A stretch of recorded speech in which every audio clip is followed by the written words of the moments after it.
రాబోయే దసరా ఉత్సవాలకు ఆలయ అభివృద్ధికి నూతన కమిటీని ఏర్పాటు చేసినట్లు గుంటూరు తూర్పు నియోజకవర్గ ఎమ్మెల్యే నసీర్ అహ్మద్ తెలిపారు. గుంటూరులోని శ్రీ వాసవి కనక పరమేశ్వరి దేవాలయంలో ఏర్పాటు చేసిన మీడియా సమావేశంలో ఆయన మాట్లాడారు. అమ్మవారి దసరా శరన్నవరాత్రులు ఘనంగా నిర్వహించేందుకు ఈ కమిటీ పనిచేస్తుందని అన్నారు. భక్తులకు ఎలాంటి అసౌకర్యం జరగకుండా అన్ని ఏర్పాట్లు చేపడుతున్నట్లు తెలిపారు. వీఐపీలకు ట్రాఫిక్ సమస్యలు లేకుండా భక్తులకు పారిశుద్ధ్యం, విద్యుత్ సమస్యలు తలెత్తకుండా చూస్తామని అన్నారు. ఉత్సవ నిర్వాహక కమిటీగా 8 మంది సభ్యులను, ఉత్సవ కమిటీగా 46 మంది సభ్యులను ఎన్నిక చేసినట్లు తెలిపారు.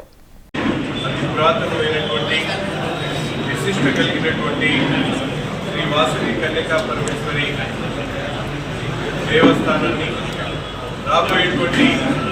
దసరా ఉత్సవాలకు అలాగే ఆలయ నిర్వహణ కోసం కమిటీని ఏర్పాటు చేసుకొని ముఖ్యంగా ఎంతో ప్రతిష్టాత్మకంగా వైభవంగా జరిపేటువంటి దసరా ఉత్సవాల్ని మరింత వైభవంగా, మరింత ప్రతిష్టాత్మకంగా ఎప్పుడు లేనటువంటి విధంగా జరపాలనే ఆలోచనతో ఈరోజు ఒక నూతనంగా ఒక ఉత్సవ కమిటీని ఏర్పాటు చేసుకొని దాంట్లో ఎటువంటి రాజకీయాలు ప్రమేయం లేకుండా ముఖ్యంగా ఆర్యవైశ్య సమాజానికి సంబంధించినటువంటి పెద్దలందరితో కూడా సమాలోచన చేసి వారందరి నిర్ణయాలు తీసుకొని ఒక కమిటీని ఏర్పాటు చేసి ఈరోజు వారందరి ద్వారా పెద్ద ఎత్తున రాబోయేటువంటి దసరా ఉత్సవాలకు మరింత వైభవంగా జరిపేటువంటి ఆలోచనతో ఈ కమిటీని ఏర్పాటు చేయడం జరిగింది. ముఖ్యంగా బీజేపీ పార్టీకి సంబంధించినటువంటి పెద్దలు హనుమ నరేంద్ర గారు, అలాగే జనసేన పార్టీ నుంచి నాయకులందరితో పాటు మా సోదరుడు సాగర్, అలాగే మిత్రులు ఈరెడ్డి వరప్రసాద్ బాబు గారు, శ్రీనివాస్ బాబు గారు, అలాగే తెలుగుదేశం, జనసేన, బీజేపీ కూటమికి సంబంధించినటువంటి ముఖ్య నాయకులు, ఆర్యవైశ్య సమాజానికి సంబంధించినటువంటి పెద్దలందరూ కూడా 1-2 సార్లు కూర్చొని మాట్లాడుకొని నగరంలో ఉన్నటువంటి ప్రతి ఒక్క ఆర్యవైశ్య సోదరుని కూడా వాళ్ళందరినీ కూడా ఇన్వాల్వ్ చేస్తూ ఈరోజు ఒక మంచి కమిటీని ఏర్పాటు చేసుకోవడం జరిగింది. ముఖ్యంగా వీళ్ళందరూ కూడా ఎంతో బాధ్యతగా, ఎందుకంటే ఈరోజు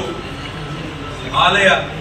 ఏదైతే 103 సంవత్సరాల చరిత్ర కలిగినటువంటి అమ్మవారి సేవ చేసుకునేటువంటి అవకాశం వచ్చింది కాబట్టి ప్రతి ఒక్క సభ్యుడు కూడా దీంట్లో ఒక మంచి కార్యక్రమాన్ని చేసేటువంటి క్రమంలో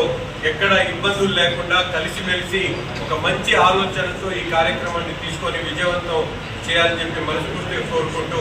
ఈ కమిటీకి అధ్యక్షులు ఉన్నటువంటి బాబు గారు, శ్రీనివాస్ బాబు గారు ఎంతో ఓర్పుతో, ఆలోచనతో ప్రతి ఒక్కరు కూడా కలుపుకొని ఆయన నాయకత్వంలో ఈ కార్యక్రమాన్ని మరింత విజయవంతం చేసేటువంటి దిశగా ప్రతి ఒక్కరు కూడా కలిసి రావాలని చెప్పి కోరుకుంటూ ఈరోజు కార్యక్రమానికి ఇచ్చేసినటువంటి పెద్దలందరూ కూడా ఆరగ్రహాలలోని కన్యకా పరమేశ్వరి అమ్మవారి దేవస్థానంలో రేపు రాబో రోజుల్లో దసరా నవరాత్రి ఉత్సవాలు ఘనంగా జరగడానికి ముందు ఇప్పుడు లేని విధంగా జరగాలని చెప్పి మన స్థానిక శాసనసభ్యులు మన మహమ్మద్ నజీర్ గారు, అభిలాష్ గారు, వారు మా అందరూ ఆదివాసీ పెద్దలు కానీ అన్ని పార్టీలో ఉన్న ఆదివాసీ నాయకులందరినీ కూడా కొంచెం పెట్టుకొని చర్చించి ఒక 54 మందితో ఒక కంపెనీని ఏర్పాటు చేశారు. వారి ముఖ్య ఉద్దేశం ఏంటంటే ఈ నవరాత్రి ఉత్సవాలు ఎన్నడూ లేని విధంగా ఘనంగా జరగాలని చెప్పి వారి కోరిక మేరకు